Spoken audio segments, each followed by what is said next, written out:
I just quickly wanted to say, because it was the first thing that came to my mind, Carter, would you be kicked in the balls as hard as possible for $150? No. Oh, yes. Oh, God, yes. Welcome back to Is It Still Good? This is the show where we take our rose-colored glasses, we throw them into the audience, and we leave our hat on. I am Bear Kennedy. I'm in Denver. We are two film students. We're grown up, and we hate growing up. Joining me as always today, Andrew Carter, Los Angeles, California. As Bear said, this is the show where we look back on our past, on the pop culture of our past, and we decide if it's still good now as adults. We have a very special guest today, our dear, dear friend from college, Matt O'Leary. Matt, how's it going? It's going good. Sorry, I couldn't contain my silence there during that silence, so I had to jump in early. But yes, as an official introduction, hello, I'm here in San Francisco. I left Bear behind in more specifically Lakewood, Colorado, So on you guys Monday were morning. together. Yeah. we were living together for 3 weeks. Not sexually. Yeah. Yeah, we were Almost we were sexually. bonding in a home that we called our own, and now it is empty. Yeah, we were in a very strange two-tier house, except that the lower tier was about half of it was underground. Yeah. I mean, so it's nice to be back in civilization, I think, compared to staying underground. And then you'd like look Whoa. out. I don't know. I don't need to get into too much about the house. It's weird. It's a split level. It's a very bad house. It's really good for Airbnbs, but it's Yeah. not good to live in. Mm. It's not like a split level like you think every Polish person in Chicago lives in, where you have like one level and then like a separate like two kind of story split. Like that's Mhm. nearly every house in Chicago. This is two stories, one on top of the other, but the bottom one is half underground and the kitchen is in the bottom, but the living room's up the top. And it doesn't make sense. Yeah, the Right. kitchen, the best way to describe it is if you're washing dishes, you're looking out at Earth. Yeah, Uh, your head is just above the ground level. It's Oh, so very you're odd. like dirt earth. Like you'd see the And characters flower from A beds. Bug's Life as you Yes. did dishes. Okay. yeah. Fuck. But so we've had That's our skiing escapades, and I left Bear on Monday morning on a 6 a.m. flight, and I found my work productivity this week to be less than stellar, as evidenced. Is that because of the post bear depression, or is that just because you're just like I don't care. It's a good question. I think there is, a little bit of PBD, I suppose. I love that PPD. You know, Dude, no, it's a thing, man. I feel like when I've seen Bear and we've actually spent time together, and then when he, of course, leaves like he always does, as he is wont to do, I feel it. I feel it in my heart. Zoe loves him. Zoe's always like, "Oh, I love Bear. When's he coming to visit? The When's he highest coming?" highs and the lowest lows, baby. Yep, Nothing highest in highs and between. lowest lows. it was nice to be socializing all the time and be able to play, games after work and then come together That's for true. dinner. Now we're back in the routine where I'm back on Monday, and all of a sudden it's bachelor fantasy suite night, and like that's the big Dude, event. are you watching that bullshit too? I fucking hate it so much. Oh my god, it's pretty insufferable. So this week's topic, it actually was suggested by you, Yeah. Matt. Well, so O'Leary got upset that I hadn't told him about the show. Uh Reboot. Oh, yeah, well, or the he was an reboot, yeah. original fan, and then it was very upsetting to find out I've done a poor job promoting it. So I was So like, all right, well, how did he find out? I think we were recording. He's like, I gotta go record with Carter. He's like, what the fuck are you talking about? And I It's was just like, like a yeah, weekly thing we do. yeah, we we just We talk on Zoom and record it. yeah, and then we just listen to it back just to remember how much we love each other. Yeah. So I said, all right, well, we can have you on. And what would you want to do? Not even like a second of airtime between that question and his answer, which was full Monty. So I was like, Wow. perfect. So we fucked up pretty bad because it would have been much easier to do this while we were both in the same house. It just time got away. But but you're skiing. There's activities. There's so many. We were doing a lot of activities. Yeah. So I did I did get to watch the movie. I actually watched it twice. I like that. Yeah, I know we were coming in against the wire, Matt. How much did you get to watch? Most of it? Yeah, I mean it's a little disappointing on my part. It was now free on Amazon, which is fantastic. Yeah. Right. Just a little context to how I came up with Full Monty so quickly. Carter, you and I have bonded before over England, and I grew Yeah. up in England, moved to the U.S. when I was 11, so I thought it would be a good thing. Or I tried to think of something British, and the Full Monty was just a movie that we had on VHS growing up, and that like Mhm. bright yellow title. I remember it. Yeah. So, and obviously in England, you've got they do their movie ratings differently. So over Right. here, R is, if you're 6 years old, you can go see an R movie if an adult takes you. Where in England, they rate it, well, U is what G is. Yeah. PG is the same. PG-13 is a 12. So that would be Right. like, me growing up, I think of Armageddon, Independence Day. Those were 12. Yep. So you had to be 12 to go into the movie theater. I don't think they check IDs, but if you No. look too young, they'll. Who's gonna have an ID at 12? What are you gonna have? Like a library card? Oh, that's true. Yeah. Yeah. I don't know. That's a great point. But then it's 12, 15, and 18. So Full Monty's classic 15, Braveheart's 15, and then you're jumping to 18 would be like a Lock, Stock, and Two Smoking Barrels. Yeah. That surprises the hell out of me because, the Full Monty is one of the softest R-rated movies I've ever seen. It is. I don't remember them saying "fuck" in it, and I just watched it twice. This being in the same category, they swear quite a bit. No, they don't. No way. Not like a Guy Ritchie movie, but they swear. Like I remember lines they said, like "oh fuck off," like I don't even remember hearing that.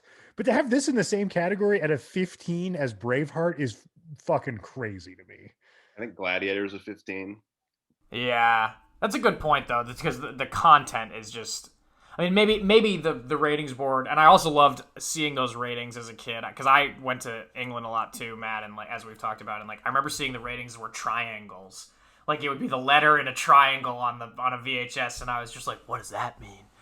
But did you? I know you had the VHS, but you were born in 88 or 87? 88. Okay, so you were like 9 or 10 when this came out. Did you see this in theaters? No, Okay. this was one where it was probably like a Christmas gift or something to my dad, so he had it. But as soon as it's in the shelf there, you have access to it. Game on. Right. A number of weird movies like that. Like I watched the movie Legend. I don't know if you guys have seen that before with the crazy Ridley monster. Scott's movie. Tom Cruise is like 16 Yes. years old in it. Yes, that movie rules. I've never seen it, but I know. Yeah. Like, I had no reason to watch that, but my uncle gave it to us and we had it on VHS. So I've seen that movie too many times. But yeah, Full Monty was kind of one of those movies. Yeah. That's a great way to put it, especially when you're that age. It's like you have no reason to watch it other than the fact that it's there. So, I mean, I think for those, I'm a pretty slam dunk. Yes, it is still good. My first suggestion, which was Robin Hood, Prince of Thieves with Kevin Costner, because that was one that I've seen like 20 times in my youth. I think that was a 12 rating. Morgan Freeman is the in there. I mean, that a lot of time for that movie. I've seen that maybe once. I've never seen it. I have no memory of. You gotta watch this, Carter. I mean, there's some corny shit in there for sure, but yes. No, I know that was a big one for Costner because he was at one point he was like the biggest star on the planet, I think, in the early 90s, and then after him it was Mel Gibson. Was right around because he did, he won for Dances with Wolves, and that was like 90 or 91. It was the same year as Goodfellas because we all know Goodfellas should have won that year.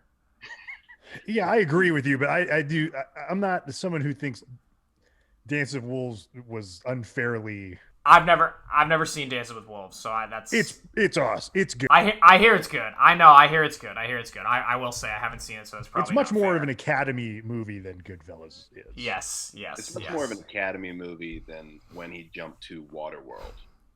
I fucking love Waterworld.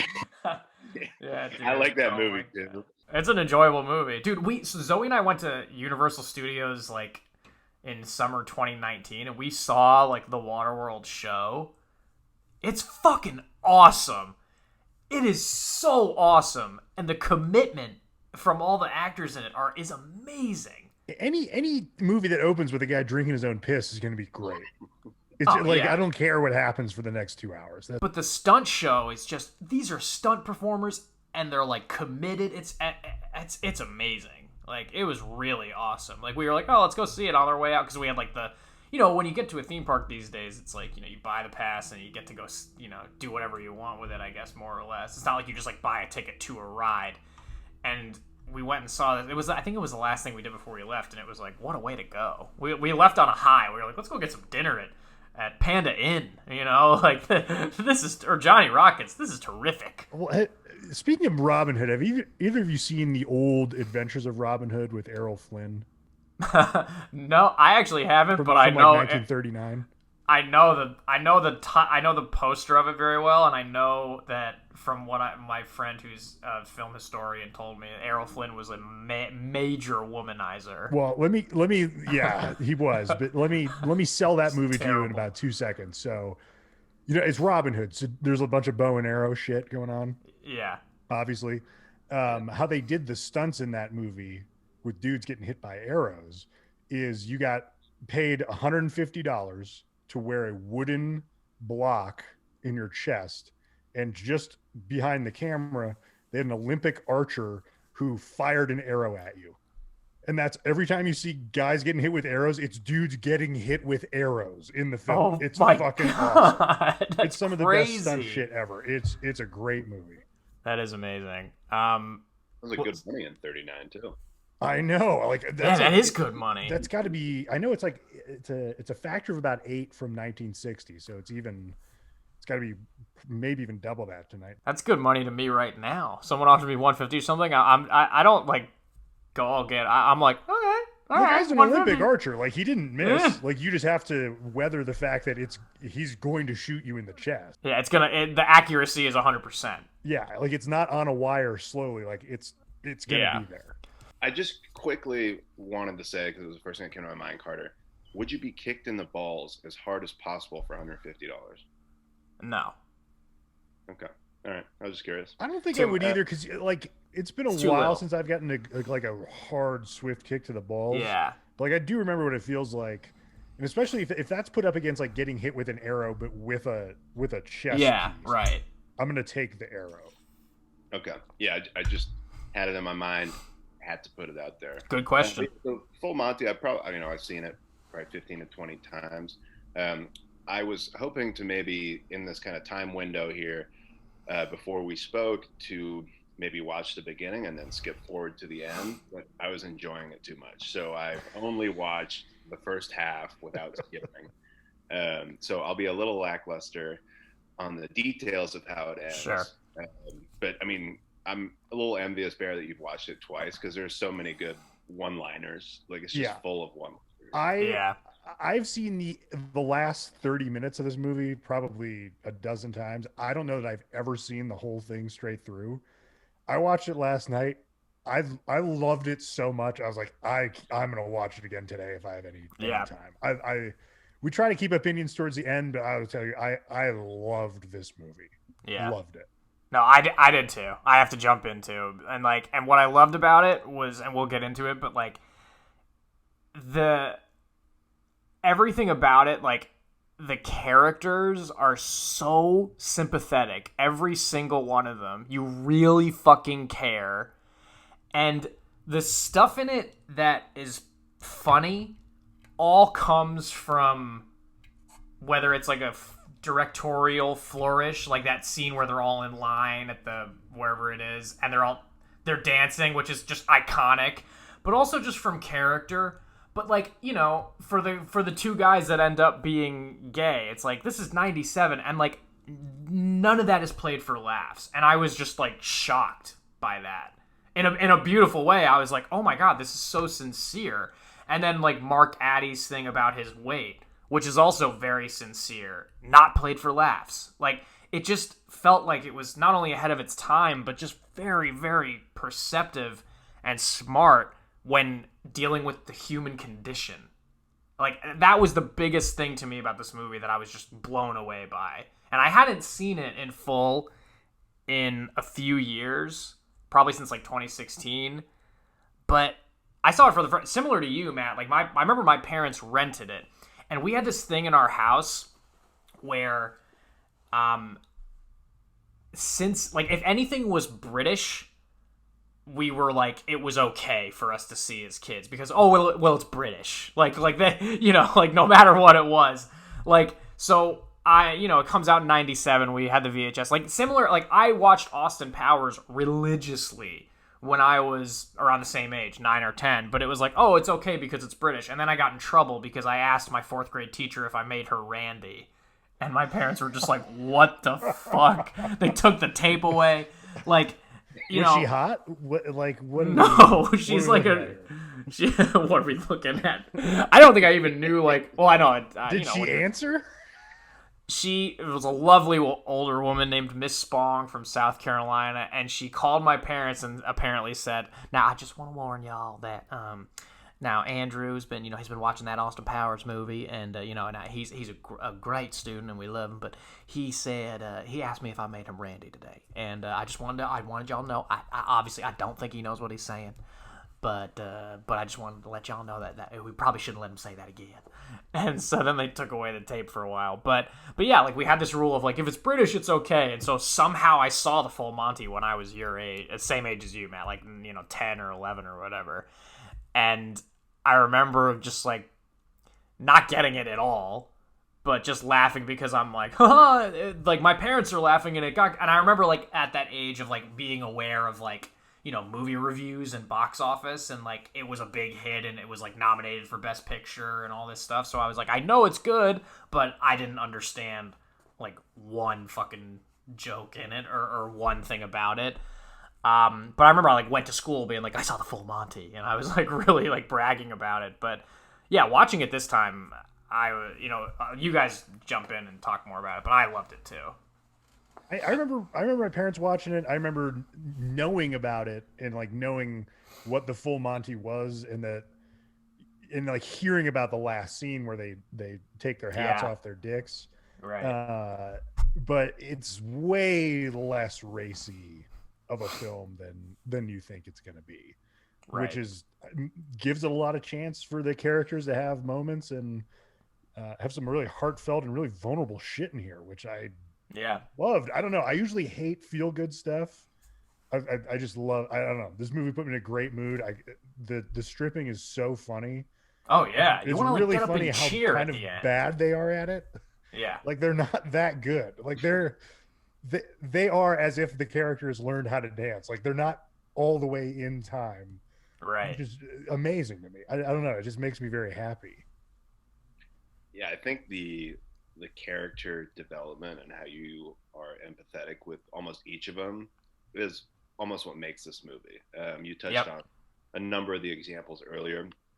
The father-son relationship between Robert Carlyle and his son, like that pulls at the heartstrings a bit, and like there's just some like English stuff there.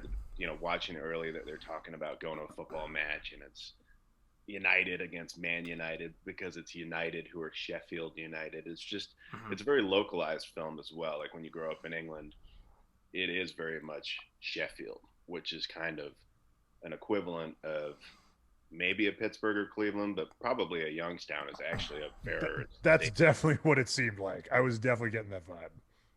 Yeah, it's better now, but I mean that was, and what I found really similar because I watched it at the same time is that Billy Elliot is also set in Sheffield, and that kind of it is. I didn't know that. Depressive, time period of everyone having to move on from an industry that's not there anymore, really kind of sets the stage, I think, for both of those films.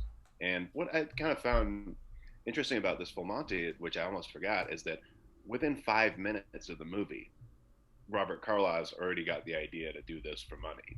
There wasn't like a long-winded kind of build-up to it. It was just, it started, and then they started chasing Tom Wilkinson's character around town because they knew he could dance, and then it evolved pretty quickly. Also love that Tom Wilkinson's lying to his wife. How he like gets up and gets ready to go to work and he hasn't told the truth. But what's funny about it to me, about like that thing, because like you can easily pitch that idea on paper of like, and there's the guy who's been unemployed for 6 months and lying to his wife. But what's funny about it is not the fact that he's lying. It's the fact that he's actually very, very stressed about it. And he's playing it very real. And he's like, 6 months. Like, what am I supposed to tell her after 6 months? And yeah, it comes back to the whole thing of character and character development. Yeah, I love that when he gets in the fight with Robert Carlyle after they fuck around with the gnomes, which I was laughing super. I was really high last night also for the first part of this movie, and I couldn't stop laughing at that scene. Yeah. But he goes to, you think he's gonna kick his ass, and he just ends up like crying. He's like, yeah. He's like, you just fucked me up so bad. Like, why couldn't you just leave me alone? Right, that was my job. Oh, right. Yeah, he's just like super upset about it, and it's just interesting. I mean, it's the whole movie is just like it is very ahead of like the dudes rock mentality of the current day. The movie's just like chock full of non-toxic masculinity. Just dudes who've been beaten down. I read a little bit of criticism that the movie treats women as enemies, which I don't think is true. I think the movie sees these guys as emasculated for one way or another, and certainly with not being able to have jobs and provide, and basically through no fault of their own. They just basically got fucked over because of where they live from forces of capital they have no control over. So they all are struggling with that. I don't think that even Dave in his character, his wife isn't his enemy. He just feels like ashamed to be around her. He's like, he doesn't feel sexy in his own body. He feels like he's always on a diet. He's fucking unemployed. And he's just like, he's having a really hard time dealing with all that stuff. And they don't cover it up with bad, shitty, toxic behavior. They just kind of have to address it head on. That coupled with a celebration of male nudity in this movie. I mean, I have no idea why I don't watch this like once a year. I love it. Yeah, just to touch on the gnome thing real quick. Love the gnome shit. Love the part when they tape it back together and then they give it to Tom Wilkinson as like, we're sorry for doing this. Yeah. And then they give him the wheelbarrow. And then Dave's character drops a line like, I think the wheelbarrow's for the gnomes, not for you. That was destroyed me. I had to pause it. I was laughing so hard at that. Yeah, that was great. He so earnestly meant it. It's so funny. Yeah. What I also love too is like the part of the other genius of the movie in the script of it is like, screenplay structure for anybody listening that doesn't know, it's like, or at least what you're taught, quote unquote, is like, you have your opening with the inciting incident, which is this is a great example of that because Matt, you're right. Within the first 10 pages, he's like, "This is what we have to do," and then you have the debate right for the next couple of pages of like, are they going to do it or not? And then the break into act and then the end of Act 1 is them deciding whether or not they're going to go on this journey. Then there's Act 2, and then there's the midpoint. And what was so interesting about this movie is the midpoint of this movie is when those girls walk by them and make fun of them, and he says, and they're like, "Oh, you guys dancing," and they're like, "Well, we're gonna go the full Monty." Like, that's the fucking midpoint when everything changes, because they all say like, "Whoa, no one said anything to me about the full Monty, about going naked. You didn't tell us that." But what's so interesting about that is that raises the stakes so much from something so simple. Because if you really think about it, it's just like, on paper, we're just gonna, it's like, you're just gonna take off one extra bit of clothing, but what does that mean? The reveal. You can never go back. Everybody's gonna know exactly what you look like naked, and that's what's so moving about Mark Addy's character's storyline, is that like, it's all about body positivity and body image, and I love that. Yeah, he can't like perform. He's not feeling good, and it's really moving because first of all, I think we've all struggled with that in our lives, men and women alike. And I love the scene when his wife, finds the thong or whatever, and she's just like, what the hell is this? What is this? And then he's like, it's from Gaz or whatever. And then he's like, and she's like, huh? And then he comes clean, and he's just honest, and he's like, no, it's because of this. And then he says, who would want to see that? And she says, I would. Which is so, I'm like about to get choked up talking about it because it's so beautiful. And like, it's just, sorry. No, Excuse me. the other part of it is like, and Love. this isn't spoken out loud. This is the subtext of the movie, but everyone already knows what these guys look like naked because every edifice of what makes them Right. a man has been stripped away already. So Robert Right. Carlyle's point's basically like the only way we can own it, how shitty life has been to us, is to just actually be naked and be like, fuck you. And I So just love that true. this is a movie just based around the idea of we're going to show everyone our dick. Yeah, but it's about so much more than that. I mean, Simon Beaufoy is a great, terrific writer. He won the Oscar for Slumdog Millionaire. He was nominated for this, actually. I think Goodwill Hunting actually won for original screenplay.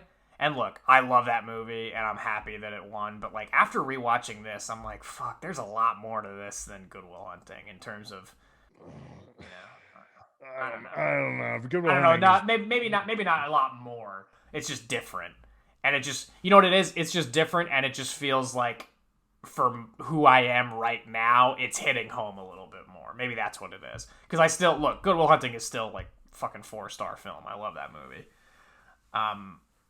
But yeah, I also really appreciated again like just the nuances throughout and how nothing was on the nose, literally nothing. Like the father-son stuff, even like that's like the heart of it, right? Or well, at least one of the hearts of it. But there's multiple beating hearts of it. Each character you get to know. Yeah, they really went hard on it's sure Robert Carlyle is the lead, and Right. Tom Wilkinson's probably the biggest name in it, but each character, by developing the redhead security guy and the guy with the big schlong having a thing, Mr. Horse. No, the other guy, him and the redhead guy and the other guy get together. yeah, he's like, Right. yeah, during the tryouts, Robert Carl's like, so you can't sing, you can't dance, what can you do? And he just whips his dick out. And then Tom Wilkinson Yeah. peeks over the paper and like gets startled by it, which is an incredible little piece of acting. And then the kid is like locked eye on it. And to like break scene, Robert Carlyle has to go, Nathan. And he does the motion at the guy to pull his pants up. Yeah. But yeah, I mean, some movies, and especially you see this in TV shows, want to focus so much on the lead or the two leads that they kind of fall behind in character development for others. I think what I kind of forgot about this movie is that you think of it as a comedy, but it, as we've kind of been getting at, like, it really pulls at the heartstrings, and it is more than just a comedy, and it's almost more of a drama with kind of humor in it. Upon first, rewatching. And I think that's smart because I love Robert Carlyle, love him, but you don't want to have an entire movie built around the star power and charisma of Robert Carlyle as your leading man. And same thing with Tom Wilkinson, who's a fucking legend. Great actor. But yeah, amazing, but mostly a character actor. So like just those two guys anchoring an ensemble like this is really, really good. The redheaded security guard has one of the funniest suicide scenes I've ever seen. Yeah. That is fucking hilarious. And then how he helps him fix his car. Yeah, that was the first part of the movie where I was really laughing, like, oh, this is way funnier than I think it's gonna be. You know what's And then so they're debating, yeah. they're talking about other ways to kill themselves, like drowning's good. He's like, I can't swim. Yeah, I love that. It's like, yeah. Well, but I don't know if this happened to you guys. I feel like when I see something that's genuinely not only very funny, but just like very, very smart humor, I almost don't laugh out loud. I'm just watching and in awe of it and studying. Like that, like the suicide scene, I was just like, holy shit, this is brilliant. Like, because, he fixes his car and then he walks away. And then, of course, when he runs back and he pulls him out. Like, yeah, and then he throws him back in. He calls him a bastard. Back in. Yeah.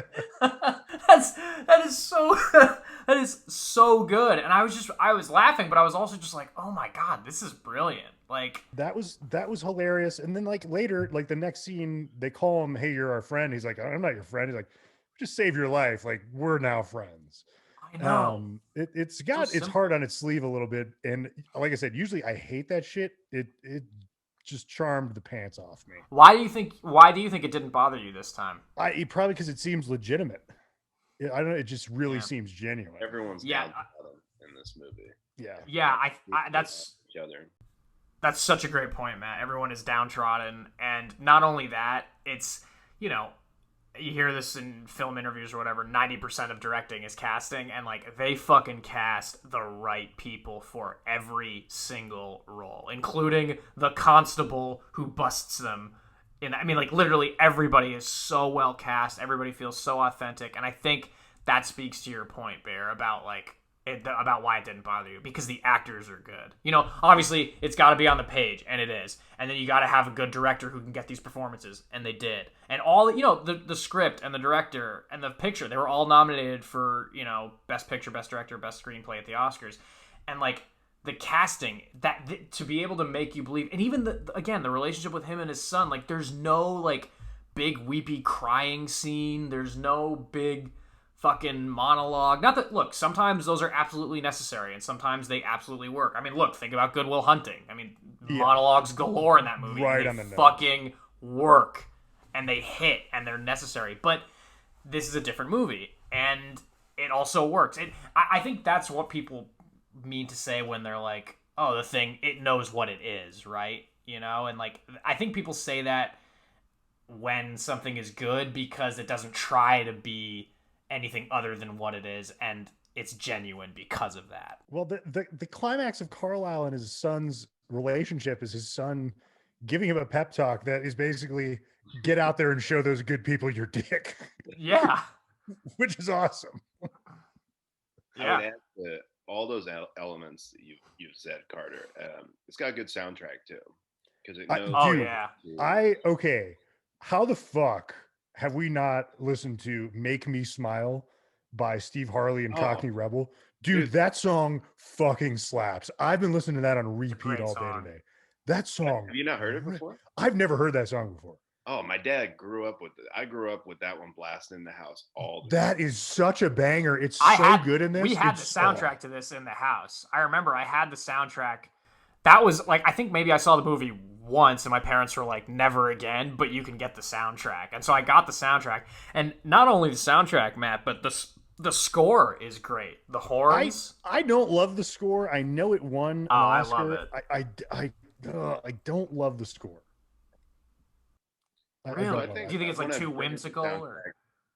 I think it's too prominent, too whimsical. I think that was a makeup award because I think this movie was so well liked, but never really had a chance at some of the bigger awards, and I think that was a makeup Oscar. Yeah, it was nominated the same year as Titanic, and which is fine because it's awesome to say this is an Academy Award winning movie. I don't think the score is that great. I love it. I think it's. So go ahead, Matt. Or as a layman's not knowing as much film as you guys, that's basically the kind of instrumentals while things are going on. Yes. Not songs. Not hot bands. Stuff, not You Sexy Thing. It's the whole like. Yeah, I'm kind of with you on the score then, Carter, because I think the score kind of adds, especially early in the movie, to like the sadness of the setting and like how what Sheffield is, and like his relationship with his son when he's got to leave, and he's yelling outside the house at him, and the sun doesn't come down. But I will add that I think the iconic scene is the end scene, and the fact that they went with Hot Chocolate, which only came out probably a year or two before that, and was a very recent song, really added to how this movie was taken, I think, because it was just such an iconic You Sexy Thing song. Yeah, and for amazing. Cumulative moment. I think it was pretty genius. The last scene I read, all the principals agreed to actually do the full Monty, but they had to do it in one take. And they didn't tell the patrons, the extras in the bar, that they were going to do it. So what you see in that freeze frame, what you hear is them seeing everyone's dick for real without any warning, which is wonderful. Great and song, dude. Great song choice. You can leave your hat on, and then they fucking remove it. Amazing. And then there's little cutaways to like everybody in the movie is in that bar. Like they think it's going to be ladies' night, but it's like everyone just wants to see guys' dicks. Like at one point, the cops go in, like they're walking in. the company Yeah, the guy who band gives busted them. them. Yeah, the company band gives a little tuba hit and then give them a thumbs up. Like Oh, the company band there is. everyone just wants to see these guys' dick, and it's so funny. That's another thing that's not only so funny, but just it totally works here.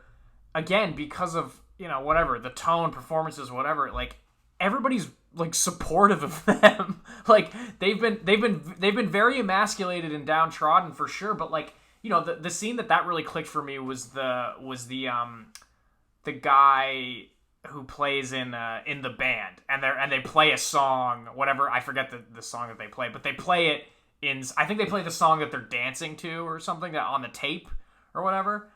But they're playing it, and it's like it's clearly a vote of like, you should do this, we support you, which is really sweet. It's Considering amazing. he was the guy who tried to kill himself at the beginning. That's who it was. Yes. Those band members who maybe didn't know his name at the beginning or what he thought, to now be Right. they're kind of lifting Right. him up or at least making a feel good joke Right. about it. Yeah, it was a good scene. I just want to throw in that setting that they were in terms of the bar. The opening scene, something that always stuck with me when I watched this at 10, 11 years old, was the woman peeing in the urinals. Yeah. That's probably the only R-rated thing that happens. I was gonna say maybe that's what got them the R rating. I mean, that's the type of thing that just, I remember going to the Oakland Coliseum and seeing the urinal troughs, and I'll just picture this scene in full Monty of the woman. Yeah, right. The woman doing that. I don't know. That had a long-lasting effect, though. I just remember, like, when I think of this movie as a kid, that's amazing. I just remember, like, similar to you, Bear, like, I saw it for sure. Don't remember, like, seeing it, but I know I saw it. But I remember, like, being aware of it. I remember seeing the poster at the video store. I remember us having the yellow VHS. And I also remember, like, my mom talking about it with my grandparents, her parents, and like, oh, have you seen the full Monty?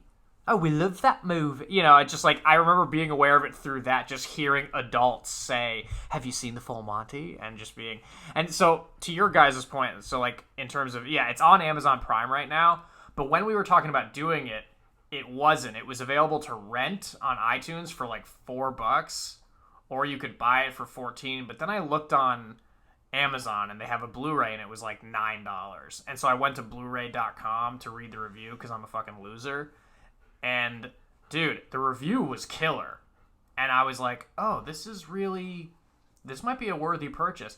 I am so glad I bought it. Not only because I love the movie, but the special features on it are fucking great. There's a whole 30-minute little thing about British independent film in the 90s and like movies that had a certain budget that maybe were like US released films but were filmed in Britain and had to get funding that way. Fox Searchlight funded this entire movie for like only $3.5 million. But it was still shot completely in England and it made tons of money.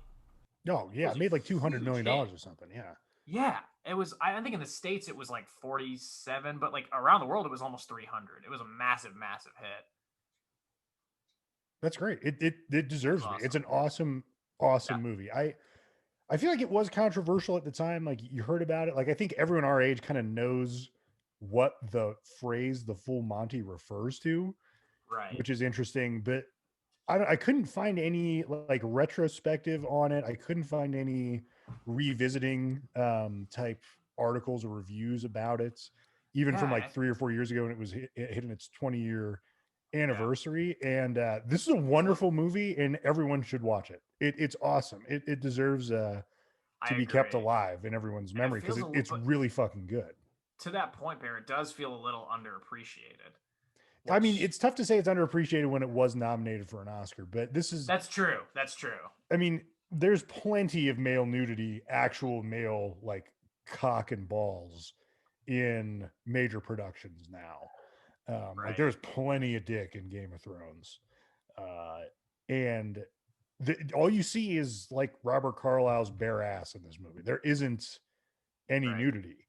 And somehow they even have a scene in this film where they remark upon how the female gaze will be upon them the way that the male gaze is on like a pornographic magazine. And they talk about how is that going to feel. That seems remarkably ahead of its time. Yeah, definitely.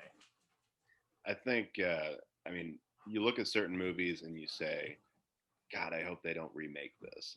And that's a Yeah. credit to how good the movie was the first time. And I think that's a classic case of this because I don't think they could do as good of a job developing the empathy that the audience has towards these characters.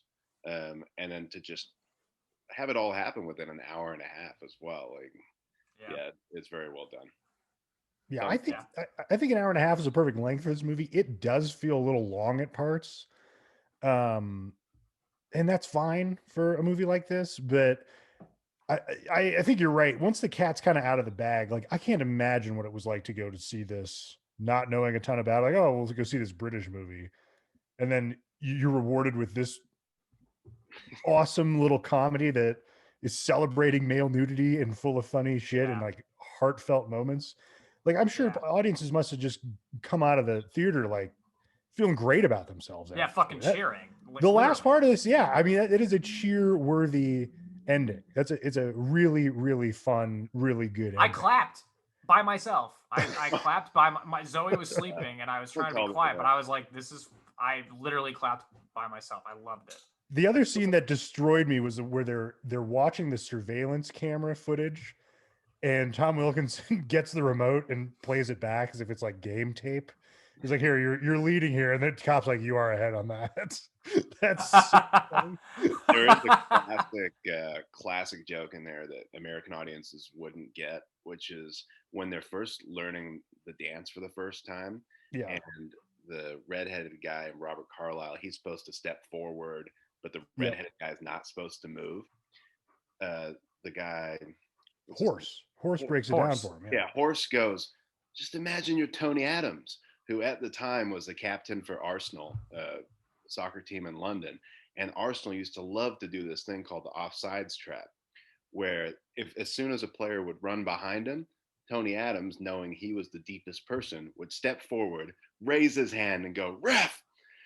And then that was they all of a sudden said, oh yeah, we'll just do the Arsenal offsides trap. So if you rewatch that, I watched it twice. Right. I liked that scene. I couldn't figure out what he was talking about.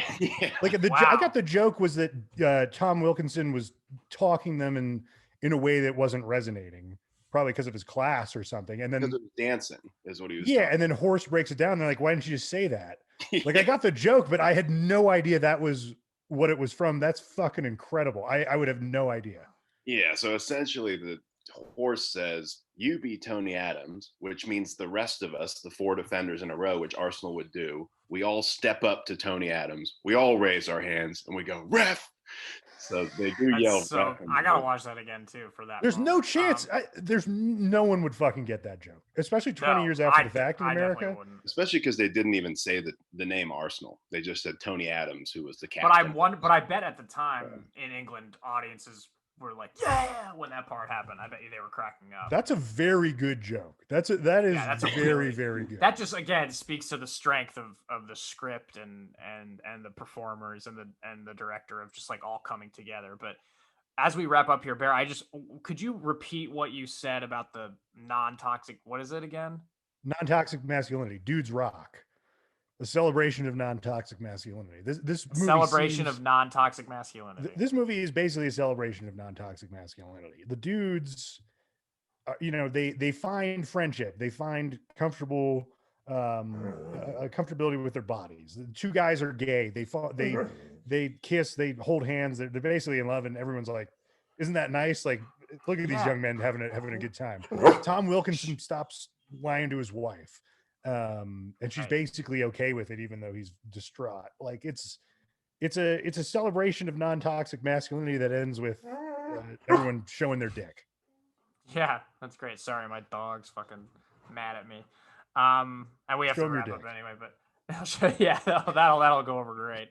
No, but yeah, Matt, honestly, I can't thank you enough for suggesting this. Like, what a great suggestion. And it gave me it added a nice thing to my Blu-ray collection. It gave me a reason to rewatch this movie that I honestly didn't know how much I loved. Yeah, I can't thank you enough for the Tony Adams context. That's amazing. Yeah, I'm gonna watch it again. Yeah. To look that up, just type Arsenal offside trap, because they went undefeated. 98, they were the Invincibles. They went all 36 games, didn't lose a game. So they were a good team in their time. But Yeah, I think that if I was like a 15-year-old in the UK at the time and I went and saw this in theaters within the first week or two, I would have the same feeling that I went when I went and saw Napoleon Dynamite when I was 16 years old. I thought that was going to be about Napoleon Bonaparte when I went to the theaters. And it ended up like I had no idea. My friend Hoops just dragged me to it. And Wow. you had no idea. I had What do no we got idea. here? Talleyrand, a little Waterloo. Dude, Like, your head must have been fucking exploding. and I just walked out of that theater like, what a treat. Like, how did I just Yeah. get, no one knows about this movie right now, and we just got to watch it, and we're going to say all the inside jokes about it. And I think that's, the full Monty, had I seen it at 15 in theaters, would have felt the same way. That it was like, what a treat. This has been an awesome movie. Yeah. So I'm an obvious still good. I'm a strong still good O'Leary. Yeah, absolutely. I appreciate you guys having me on. This was fun for sure, and straight down the board. way to watch it again. Dude, yeah. Well, we'll definitely have you back, especially if you suggest good ass shit like this. Thanks everybody for treasures, man. Thanks everybody for listening. Don't forget to subscribe to us on iTunes, Apple Podcasts.